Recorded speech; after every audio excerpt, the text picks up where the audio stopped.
My name is Charity Davenport. I'm an instructional technology specialist focused on accessibility at Pellissippi State Community College in Knoxville, Tennessee. And in this video, I'm going to, as briefly as possible, go over some really cool things that I've been doing for an asynchronous course for faculty at our community college so that they can know as much as possible about how to make their course materials more accessible. So the reason why I chose to make this video is because when I had a faculty member come up to me and ask me, how can I learn?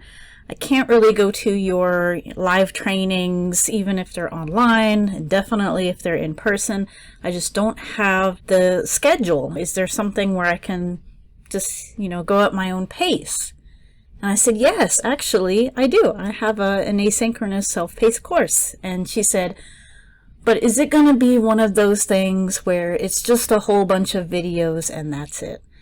And I think sometimes a lot of people think that's just what asynchronous self-paced training is just watching a bunch of videos and then that's it. So I really wanted to talk about all the kinds of neat stuff that I've done in this course, thanks to a lot of features from Brightspace, and also including some H5P things as well to make it more interactive, because that's kind of the hard part for asynchronous and self-paced things is how can we encourage interaction. So one of the first things I want to talk about is how I incorporated intelligent agents into this course. So in the intelligent agents, I have set 3 agents here. One of them is if they haven't logged into the course in 25 days, it gives them a reminder. Because it's self-paced, they can complete this course in 2 days if they wanted, or 2 years. So it is self-enroll. And so I wanted there to be a way so that if they forgot that they have self-enrolled in this course, that they would remember that they're still in it and there's still stuff to do.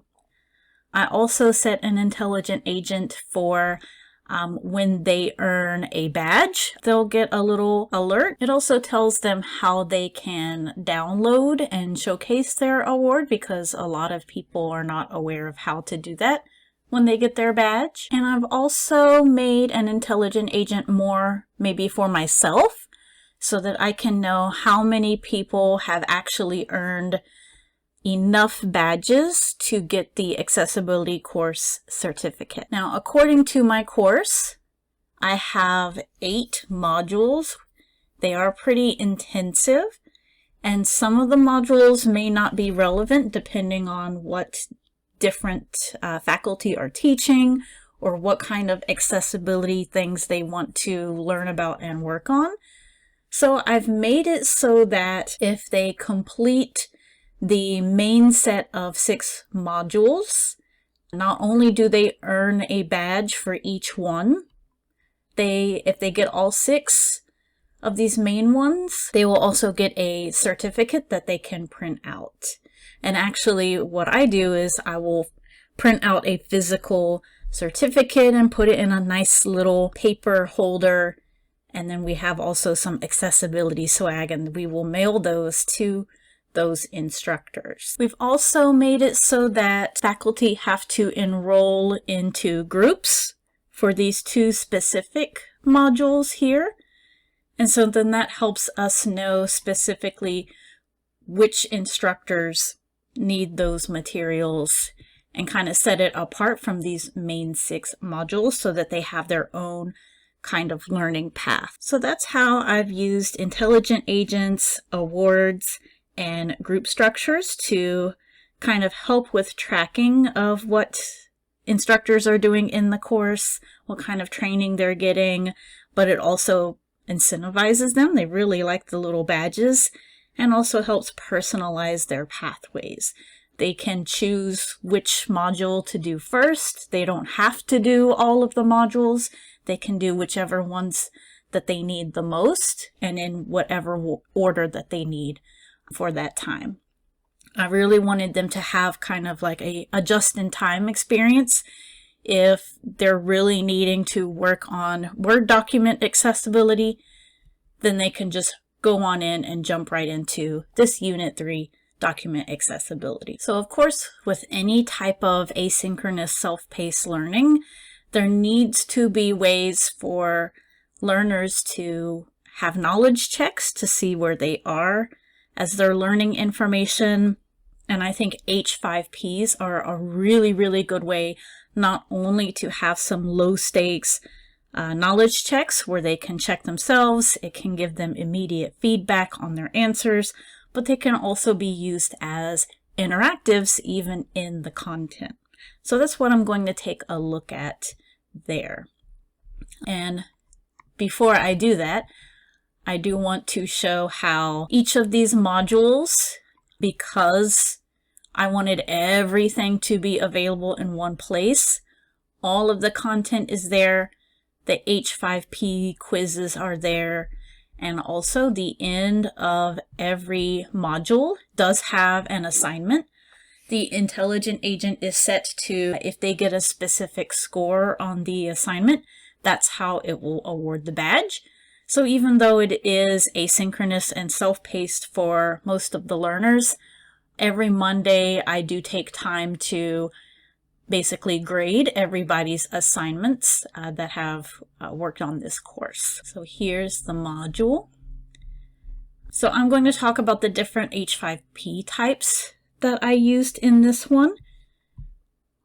One of them is just a quiz, but with different quiz types. I especially like this last question, where I used the drag and drop so that they can drag and drop the definition and match it with the acronym. In the Outlook and email tutorial, in this module, we've already spent a lot of time looking at accessibility in Word and PowerPoint, so other Microsoft tools. So I used a course presentation to kind of have them predict, like have some questions to make them think. Well, we talked about how to find headers in Word.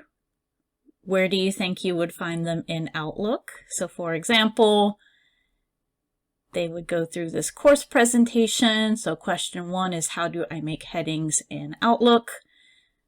Can they make a guess? And then they can kind of check their answer in the next slide, where I would give them a screenshot of where they would find it in Outlook.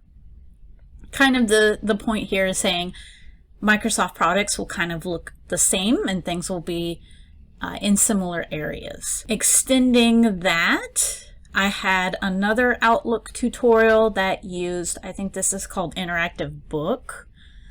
And so what I did here was not only making a guess, but also using the hotspots for them to actually check and make sure that they understand where these are. So for example, and I have instructions so that they make sure what to do. I think a lot of people are not familiar with how H5Ps work, so I always try to include specific instructions. So for question 1, it would say, like for this example, where can I set the headings and heading style? So this is a hotspot activity. They would just click where they think. They can retry as many times as they want. So for example, the answer would be in here. And they get some feedback that maybe that was a hard question. And then after that, there's some more information, like specifically where they can go with a screenshot to help reinforce that information. For one of my assignments, I actually have them using the documentation tool. So I really like the documentation tool if you have something that's kind of template-y and they just need to fill out maybe some information in a certain order, and then it can just spit out a really nice Word document for you. And when it's embedded in Brightspace, they can actually just submit that document right then and there. So that's really nice. So for example, Tilt is kind of a template thing. I was going to talk about TILT later. TILT stands for Transparency in Learning and Teaching.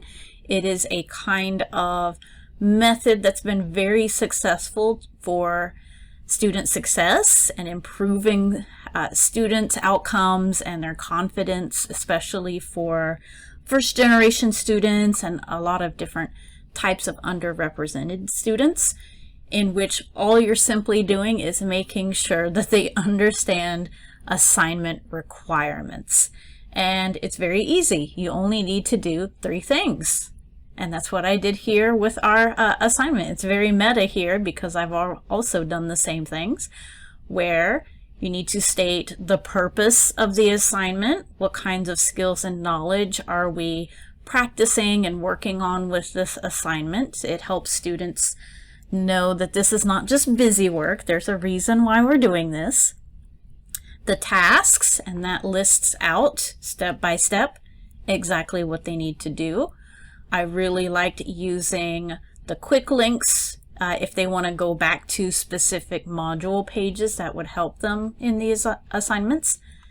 And then the criteria is, well, how am I going to score this assignment? And of course, I used Brightspace's rubrics for them to know how they can get a good score. So this assignment is for instructors to think about how to quote-unquote tilt one of their assignments. And so I use the documentation tool so that they can break that down into those 3 steps, that they can understand what this assignment is and how to start. Here's some information on what they can put as their purpose, and they can just type their purpose here. They go to the next part where they can type out the step-by-step tasks. And then lastly, they can type out their criteria, and then it will give them a great document here. And like I mentioned before, if it's built into Brightspace,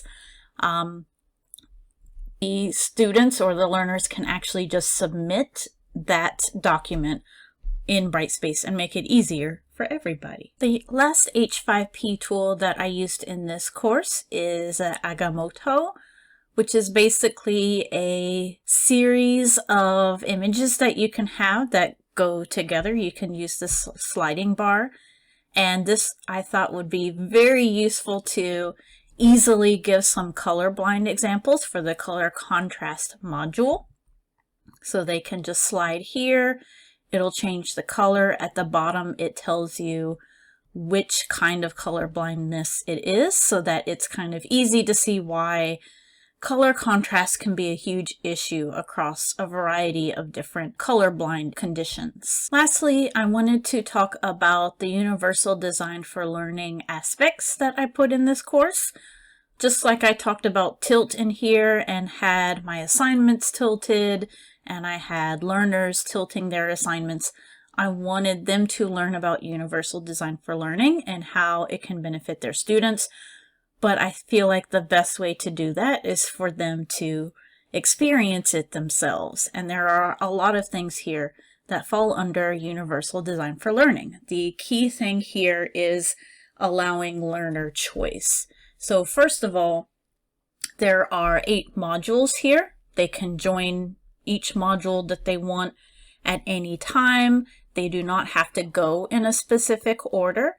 And I have found most of our faculty are going in a different order because they may initially be coming in because they need to learn about PDFs. So they might start with PDF accessibility and then maybe go to Unit 2. So I tried as much as possible to make it so the content is understandable by itself without having to build upon other modules, which is sometimes difficult to do. The other thing about UDL that I've used in this course is in the assignments. There are times where I've had faculty who they're really good already about accessibility. They just want the badges to maybe put in their promotion and tenure portfolio, and they have every right to just go ahead and do the assignment first. So there's another UDL thing here, but within the assignments themselves, as much as possible, I tried to provide 2 choices because they may want to practice different things. So for example, for this multimedia accessibility one, they have the choice to either create closed captions for a lecture video that they have, or if they are someone that's using podcasts or just audio files, they have a choice to make a transcript. Whichever one they feel that they will get the most out of, I wanted them to have some choices in how that they practice accessibility. So that is my course. I hope that you learned something that maybe you could be able to put into one of your Brightspace courses in the future. And thank you for watching.